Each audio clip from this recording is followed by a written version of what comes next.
and welcome back to this second video. Today I'm going to show you how to paint the tables that we prepped in our first video. Before you open your paint can, you want to shake it really well. Turn it upside down and shake it for about a minute. Then after opening it, stir it well so that all contents are mixed well together. I'm going to pour off some paint into this plastic cup. You want to avoid painting straight out of the can, as you may contaminate the entire can of paint if you do that. I also wanted to show you how to hold a brush properly. You don't want to hold it near the end. You want to hold it right by the base, almost like a pencil grip. Your thumb is on the back and your other fingers are on the front. And by holding it like that, that gives you a lot of control. The color that I'm going to be using as the base coat for this table is dark roast.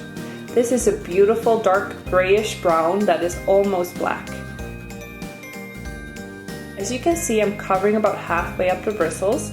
You want to make sure that you have a nice paint load on your brush, but you also don't want to overdo it. If your brush is overloaded, you'll start getting drips, and those aren't very pretty.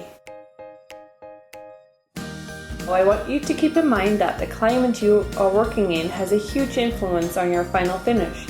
You don't want to work in a temperature that is too hot, as it will make the paint dry too quickly. You also want to avoid painting in high humidity, as that will mean your paint may not dry at all. It is best to work at room temperature and definitely not in direct sunlight. Make sure the humidity isn't higher than 80% and the temperature is around 68 degrees or 20 degrees Celsius. For our next table, I'm going to use the color Delightful, which I would describe as a nice robin's egg blue. We're going to open it up and stir it, and I'm going to pour some in the plastic cup. I grabbed myself a brush, and what I'm going to do first, I'm going to paint the top first, and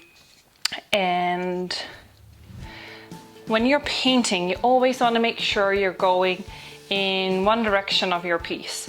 If you're going crosswise, it means you'll get a lot of texture in your finish, and maybe that is what you want.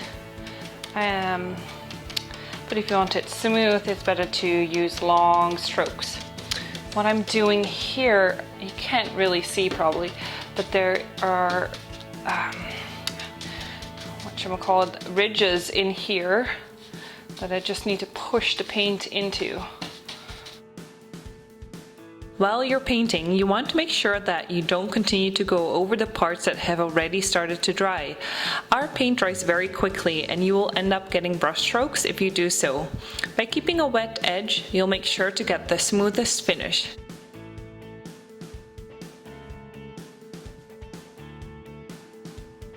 Oftentimes you'll find that you can cover a project with a single coat.